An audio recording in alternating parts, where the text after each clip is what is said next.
Well, it looks like part 2 of the RWBY Justice League crossover finally has a trailer, and honestly, after the last one, I don't know why they're going through with this other than by obligation. I mean, as if the last one wasn't bad enough, giving Batman bat wings and making him sound like an autistic 13-year-old. I don't know how much more damage you can do to both brands. I mean, in this universe, you're combining the RWBY universe with a universe full of characters who could pretty much solo an entire army of Grimm. And now in the trailer, they do mention the fact that they Grimm adapt to their particular abilities and like take advantage of their weaknesses. Something like they're sort of powered to fight us. They can shift to our weaknesses. How are you doing this? You see what I'm talking about? It's like the only way you can actually like balance this, and I don't know, it just comes across as really freaking contrived. We need to find Team RWBY. You know, it's bad all over, but why does it feel like they have it out for us? Why does it feel like a Marvel product? Like they're trying to be Marvel, and it's just not working. I don't get it why DC keeps trying to copy the Marvel formula as far as like movie structure goes. Because people, one, burnt out on it, and two, don't watch DC because it's Marvel. They watch DC because it's different. Good to see you again, Ruby Rose. Clark! Okay, first of all, why does Clark sound like he's Lex Luthor from the Superman the Animated Series, the Superior Superman cartoon? I feel like his voice is just way too deep, and that's just kind of a nitpicky little detail. Just a personal opinion. Second of all, why did you go with a female Green Lantern when you had much more popular characters like Hal Jordan and Jon Stewart? Oh, right. I remember why. And here's another problem with the RWBY DC crossover. They have to put in all these, like the Grimm exploit their weaknesses, or they've adapted or been adjusted, because RWBY's power level is far inferior to that of the DC universe. Superman and Wonder Woman themselves, like on their own, could solo the entire RWBY universe. The Flash in Green Lantern, another couple of characters who would put up a really good fight against massive amounts of Grimm. I don't know about Black Canary, Cyborg, probably not Batman, although he does have the money and tools to do some damage. And Vixen, I don't know how long Vixen lasts. Probably longer than some of the other characters, but not quite as long as someone like Superman, Wonder Woman, The Flash, or Green Lantern. Kilgore. Really? Really? Again, why with this? Why can't, like, DC just, like, be DC? Why does it have to try and imitate Marvel? The whole reason you would have two brands of superheroes is because they're very different worlds. I mean, sure, Marvel, the MCU made Marvel like the quippy, upbeat, sort of silly superhero universe. DC is a little bit more dark. They take on a little bit more serious tone. Look, I get Wonder Woman is supposed to be like ridiculously strong, but like, why did you have to make her like absolutely freaking jacked? Like, huge kind of jacked? I thought the original design from the Justice League cartoons was perfect. Just my opinion. Although, this definitely ain't the worst, Western strong girl design I've ever seen. It's 100% a step in, like, the right direction as far as, like, making an attractive female character who's also, strong and built. So I will give you the golf clap for that one, but I'm not really... Because I grew up with the Justice League, I'm not really a fan of that design. So, what do we do? We need to find Team RWBY. No, you don't. No, you really don't.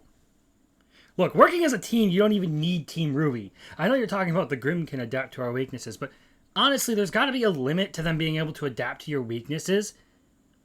Because otherwise, like, you're just effectively useless.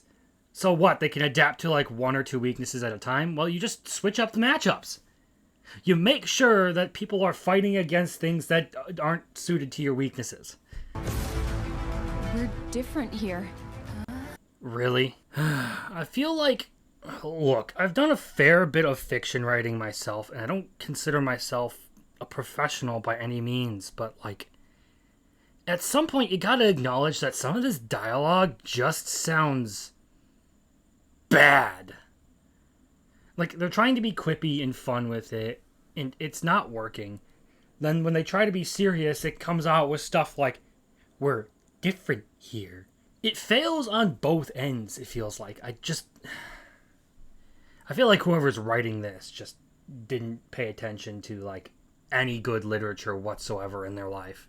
Like, for crying out loud, go read Lord of the Rings or something. I feel amazing.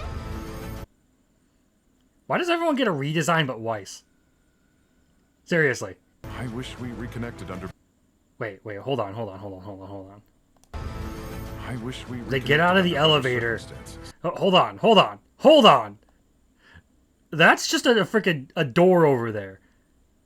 So I'm assuming they had to wait for the door to open, or that's like an elevator or something. And they all fly and run over to this. What? Look, when you consider how some of this stuff is supposed to happen, like you're organizing like movement across the scene or whatever, why do you have to make everyone move like it's some big tense action sequence? Like, you open up the door, there's no one in the room, you walk over, or you pick a quick pace walking. You don't have everyone flying over there and running at full speed. They can shift to our weaknesses. How are you doing this? Whoever is working. I don't know, some of this action looks pretty cringe. I mean, you have... What was this? What was this? Like, do we really need to go into the, like, screaming shonen charge that, like, every shonen protagonist does? Again, I don't exactly know how I feel about this Wonder Woman design, although it's still a step in the right direction. Why can't we just get, like, the original Justice League Wonder Woman design?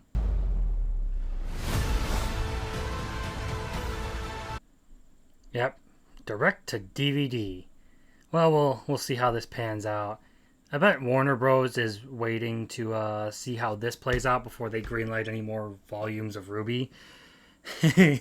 All these people hitting the hashtag greenlight volume 10. I don't think there's a whole lot of people actually left waiting for more RWBY.